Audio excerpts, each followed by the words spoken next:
ನಮಸ್ಕಾರ ಎಲ್ಲರಿಗೂ. ನಾನು ಶಾಂತ ಸಂತೋಷ್ ಮೈಂಡ್ ಮಂತ್ರ ಚಾನಲ್ ಇಂದ. ಹೇಗಿದ್ದೀರಾ ಎಲ್ಲರೂ? ನಾನು ಈ ದಿನ ಮಕ್ಕಳ ಒಂದು ಭಾವನೆಗಳನ್ನ ತಿರಸ್ಕಾರ ಮಾಡಬಾರ್ದು. ಇದರಿಂದ ಅವರ ಒಂದು ಮಾನಸಿಕ ನೆಮ್ಮದಿ ಹದಗೆಡುತ್ತೆ ಅನ್ನೋದರ ಕೆಲವು ಅಂಶಗಳನ್ನ ಪೋಷಕರ ಗಮನಕ್ಕೆ ತರೋದಕ್ಕೆ ಇಷ್ಟಪಡ್ತೀನಿ. ಇತ್ತೀಚಿನ ದಿನಗಳಲ್ಲಿ ಮಕ್ಕಳಿಗೆ ಮಾನಸಿಕವಾಗಿ ಅವರು ಒತ್ತಡದಲ್ಲಿದ್ದಾರೆ. ಅವರು ಹಲವಾರು ಭಾವನೆಗಳನ್ನ ಅವರ ಪೋಷಕರ ಹತ್ರ ಸರಿಯಾಗಿ ಹೇಳ್ಕೊಳ್ತಾ ಇಲ್ಲ. ಇದಕ್ಕೆ ಹಲವಾರು ಕಾರಣಗಳನ್ನು ಸಹ ಇದೆ. ಏನು ಅಂದ್ರೆ, ಮಕ್ಕಳು ಅನುಭವಿಸುತ್ತಿರುವ ತೊಂದರೆ ಹೇಳಿದ್ರೆ ಪೋಷಕರು ಈ ವಿಷಯವನ್ನು ಕೇಳಿದಾಗ ಏನಾದ್ರೂ ಅವರಿಗೆ ಬೈಬಹುದು, ಹೊಡಿಬಹುದು ಅಥವಾ ತಿರಸ್ಕಾರ ಭಾವನದಿಂದ ನೋಡ್ಬಹುದು. ಇತ್ತೀಚಿನ ದಿನಗಳಲ್ಲಿ ಮಕ್ಕಳು ಪೋಷಕರ ಹತ್ರ ಏನು ಹೇಳ್ಕೊಳ್ತಾ ಇಲ್ಲ. ಆಮೇಲೆ ಹಲವಾರು ವಿಷಯಗಳನ್ನ ಮುಚ್ಚಿಡ್ತಾ ಇದ್ದಾರೆ. ಈ ತರದ ವಿಷಯಗಳು ಜಾಸ್ತಿ ಕೇಳಿ ಬರ್ತಾ ಇದೆ. ಎಲ್ಲಾ ಪೋಷಕರಿಗೂ ಸಹ ಒಂದೇ ನನ್ನ ಮನವಿ, ನಿಮ್ಮ ಮಗುವಿನ ಮಾನಸಿಕ ಸ್ಥಿತಿ ಹೇಗಿದೆ ಅಂತ ಫಸ್ಟು ನೀವು ಗಮನದಲ್ಲಿಟ್ಕೊಳ್ಳಿ. ಆಮೇಲೆ ನಿಮ್ಮ ಮಗು ಏನಾದ್ರೂ ಹೇಳ್ತಾ ಇದೆ ಅಂದ್ರೆ, ವಿದ್ಯಾರ್ಥಿ ಏನಾದ್ರೂ ಹೇಳ್ತಾ ಇದ್ದಾನೆ ಅಂತ ಹೇಳಿದಾಗ ಅವುಗಳನ್ನ ನೀವು ತಿರಸ್ಕಾರ ಭಾವದಿಂದ ಮೊದಲು ನೋಡೋದನ್ನ ಕಡಿಮೆ ಮಾಡಿ.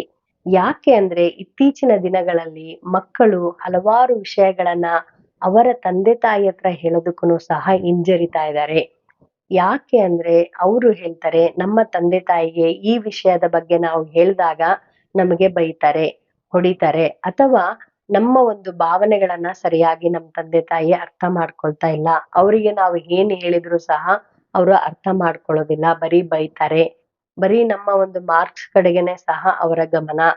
ನಾವು ಏನು ಯೋಚನೆ ಮಾಡ್ತಿದೀವಿ ಅಂತ ನಮ್ಮ ತಂದೆ ತಾಯಿ ಯಾವತ್ತೂ ನಮಗ್ ಕೇಳಿಲ್ಲ. ಈ ತರದ ಮಾತುಗಳು ನಾವು ಇತ್ತೀಚಿನ ದಿನಗಳಲ್ಲಿ ವಿದ್ಯಾರ್ಥಿಗಳಿಂದ ಒಂದು ಕೌನ್ಸಿಲಿಂಗ್ ಸೆಷನ್ಗಳಲ್ಲಿ ಜಾಸ್ತಿ ಕೇಳಲ್ಪಡ್ತಾ ಇದ್ದೀನಿ. ಸೊ ಇಲ್ಲಿ ಏನಾಗ್ತಾ ಇದೆ ಅಂದಾಗ, ಮಕ್ಕಳಿಗೆ ಹಲವಾರು ವಿಷಯಗಳು ಅಂದ್ರೆ ದುಃಖದ ವಿಷಯದ ಇರಬಹುದು, ಯಾವ್ದಾದ್ರು ವಿಷಯ ತೊಂದರೆ ಕೊಡ್ತಾ ಇರಬಹುದು ಅವರಿಗೆ, ಆ ವಿಷಯಗಳನ್ನು ಸಹ ತಂದೆ ತಾಯಿಗಳಿಗೆ ಹೇಳ್ತಾ ಇಲ್ಲ. ಯಾಕೆ ಹೇಳ್ತಾ ಇಲ್ಲ ಅಂದ್ರೆ, ಇದನ್ನ ಕೇಳಿದ್ರೆ ಪೋಷಕರುನು ಸಹ ಬೇಜಾರಾಗ್ತಾರೆ.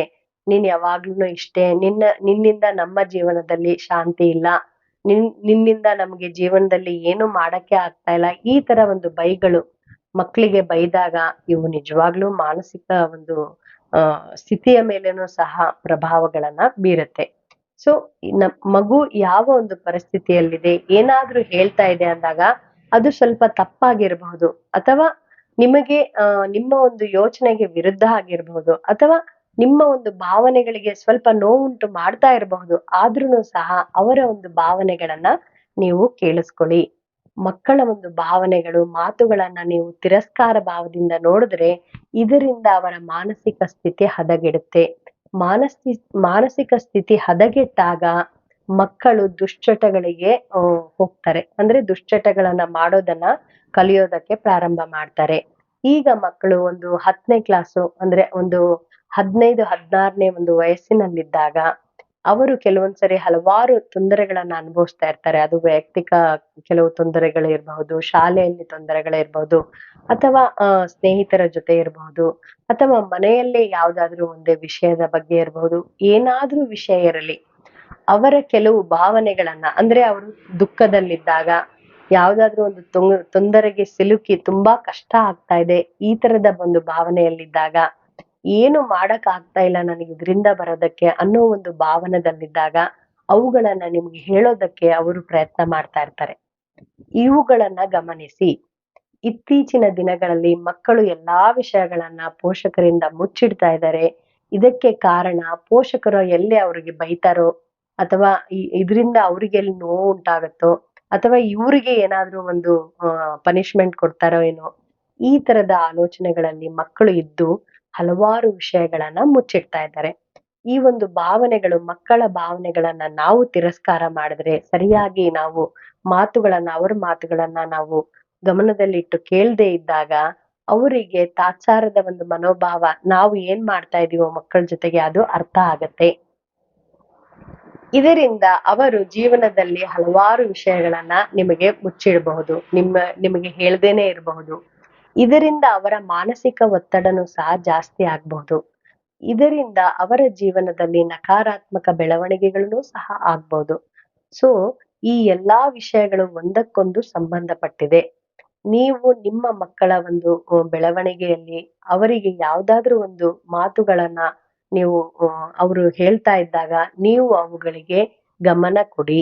ಈ ಒಂದು ನಡವಳಿಕೆ ಜಾಸ್ತಿ ಆಗ್ತಿದೆ ಇತ್ತೀಚಿನ ಪೋಷಕರಲ್ಲಿ. ಇದರಿಂದ ವಿದ್ಯಾರ್ಥಿಗಳ ಮಾನಸಿಕ ಸ್ಥಿತಿನೂ ಸಹ ಹದಗೆಡ್ತಾ ಇದೆ. ನಾನು ಈ ವಿಡಿಯೋ ಮೂಲಕ ಎಲ್ಲಾ ಪೋಷಕರಿಗೂ ಸಹ ಮನವಿ ಮಾಡೋದೊಂದೇ, ನಿಮ್ಮ ಮಕ್ಕಳ ಸ್ಥಿತಿಗತಿಗಳನ್ನ ಮೊದಲು ಗಮನಿಸಿ. ಅವರಿಗೆ ನೀವಾಗೆ ಕೇಳಿ, ಏನಾದ್ರೂ ತೊಂದ್ರೆ ಇದೆಯಾ, ನಿನಗೇನಾದ್ರೂ ಹೇಳ್ಬೇಕಿದ್ಯಾ, ನಿನ್ಗೇನಾದ್ರೂ ಹೇಳೋದಿದ್ರೆ ಹೇಳು. ಅದು ಸ್ವಲ್ಪ ತಪ್ಪಾಗಿರಬಹುದು. ನಿಮಗೆ ಅದರಿಂದ ಸ್ವಲ್ಪ ನೋವುನು ಸಹ ಉಂಟಾಗಬಹುದು. ಅದು ಏನೇ ಇರ್ಲಿ. ಯಾಕೆ ಅಂದ್ರೆ ಮಕ್ಕಳು ಕೆಲವು ವರ್ಷಗಳವರೆಗೆ ನಮ್ಮ ಮೇಲೆ ಅವಲಂಬಿತ ಆಗಿರ್ತಾರೆ. ಅವರ ಮಾನಸಿಕ ಸ್ಥಿತಿಗತಿಗಳು ಮತ್ತು ಮುಂದೆ ಅವರ ಜೀವನದಲ್ಲಿ ರೂಪಿಸಿಕೊಳ್ಳುವಂತಹ ನಡವಳಿಕೆಗಳು ಪೋಷಕರ ಮೇಲೆ ಅವು ಅವಲಂಬಿತ ಆಗಿರತ್ತೆ. ಪೋಷಕರು ಹೇಗೆ ಇರ್ತಾರೋ ಕುಟುಂಬದಲ್ಲಿ ಅದು ಅವರ ಜೀವನವನ್ನ ರೂಪಿಸುತ್ತೆ. ಸೊ ನಿಮ್ಮ ಮನೆಯಲ್ಲಿರುವ ಮಕ್ಕಳು ಯಾವ ಒಂದು ಮನಸ್ಥಿತಿಯಲ್ಲಿದ್ದಾರೆ ಅನ್ನೋದನ್ನ ಮೊದಲು ಗಮನಿಸಿ. ಮಕ್ಕಳು ಏನಾದ್ರೂ ಹೇಳ್ತಾ ಇದ್ರೆ ಅವುಗಳನ್ನ ತಿರಸ್ಕಾರ ಭಾವದಿಂದ ನೋಡದಿರಿ. ಇದರಿಂದ ಹಲವಾರು ಸಮಸ್ಯೆಗಳನ್ನ ನಾವು ಪರಿಹಾರ ಮಾಡಬಹುದು. ಈಗಿನ ಮಕ್ಕಳಿಗೆ ಕೊರತೆ ಇರೋದು ಅದೇ. ಇತ್ತೀಚಿನ ಮಕ್ಕಳು ಅವರಿಗೆ ಬೇಕಾಗಿರೋದು ಪೋಷಕರು ನಮ್ಮ ಹತ್ರ ಮಾತಾಡಲ್ಲ, ನಾವ್ ಏನ್ ಹೇಳಿದ್ರು ಸಹ ಬೈತಾರೆ, ಬೇರೆಯವ್ರು ಹೀಗಿಲ್ಲ ನೀನ್ ಹೀಗಿದೀಯಾ ಅಂತ ಹೇಳ್ತಾರೆ, ನನಗಿದ್ರಿಂದ ತುಂಬಾ ಬೇಜಾರಾಗುತ್ತೆ ಅಂತ ತುಂಬಾ ಮಕ್ಕಳು ನಮ್ ಮುಂದೆ ಅಳ್ತಾ ಇರ್ತಾರೆ ಕೌನ್ಸಿಲಿಂಗ್ ಸೆಷನ್ಗಳಲ್ಲಿ. ಸೊ ಇವುಗಳನ್ನ ತಡೆಗಟ್ಟಬೇಕು. ಏನೇ ಇರ್ಲಿ ಅದು ಮಕ್ಕಳ ಒಂದು ಮನಸ್ಥಿತಿಯನ್ನ ಹದಗೆಡಿಸ್ಬಾರ್ದು. ಇದಕ್ಕೋಸ್ಕರ ಏನೇ ಒಂದು ವಿಷಯ ಮಕ್ಕಳು ಮನೆಯಲ್ಲಿ ಮಾತನಾಡ್ತಾ ಇರ್ಬೇಕಾದ್ರೆ ಅವುಗಳನ್ನ ತಿರಸ್ಕಾರ ಭಾವದಿಂದ ನೋಡ್ಬೇಡಿ, ಅವುಗಳನ್ನ ಕೇಳಿಸ್ಕೊಳ್ಳಿ. ಅದಕ್ಕೆ ಸರಿಯಾದ ಒಂದು ತಿಳುವಳಿಕೆ ಏನು ನೀವು ಹೇಳ್ಬೇಕು ಅಂತಿದ್ದೀರೋ ಮಕ್ಕಳಿಗೆ ಹೇಳಿ. ಇದರಿಂದ ನಿಜವಾಗ್ಲೂ ಮಕ್ಕಳಿಗೆ ಮಾನಸಿಕ ಸ್ಥಿತಿ ಒಳ್ಳೇದಾಗಿರತ್ತೆ. ಆಮೇಲೆ ಅವರ ಒಂದು ಜೀವನದಲ್ಲಿ ಸಕಾರಾತ್ಮಕ ಬೆಳವಣಿಗೆಗಳು ನಿಜವಾಗ್ಲೂ ಆಗತ್ತೆ. ಸೊ ಯಾವುದೇ ಒಂದು ಭಾವನೆಯನ್ನ ಅಥವಾ ಮಕ್ಕಳ ಮಾತುಗಳನ್ನ ತಿರಸ್ಕಾರ ಮಾಡೋದು ಬೇಡ, ಕೇಳಿಸ್ಕೊಳ್ಳೋಣ. ಈ ಒಂದು ವಿಷಯವನ್ನ ಎಲ್ಲರಿಗೂ ಸಹ ತಲುಪಿಸ್ಬೇಕು ಅನ್ಕೊಂಡಿದ್ದೆ. ಸೊ ಈ ವಿಷಯ ಹೇಗಿತ್ತು ಅಂತ ನೀವು ನನಗೆ ಕಮೆಂಟ್ ಮೂಲಕ ತಿಳಿಸಿ. ಮತ್ತೆ ಮುಂದಿನ ಸತಿ ಒಂದು ಒಳ್ಳೆಯ ವಿಷಯದ ಜೊತೆ ನಿಮ್ ಮುಂದೆ ಇರ್ತೀನಿ. ಅಲ್ಲಿವರೆಗೂ ನಮಸ್ಕಾರಗಳು.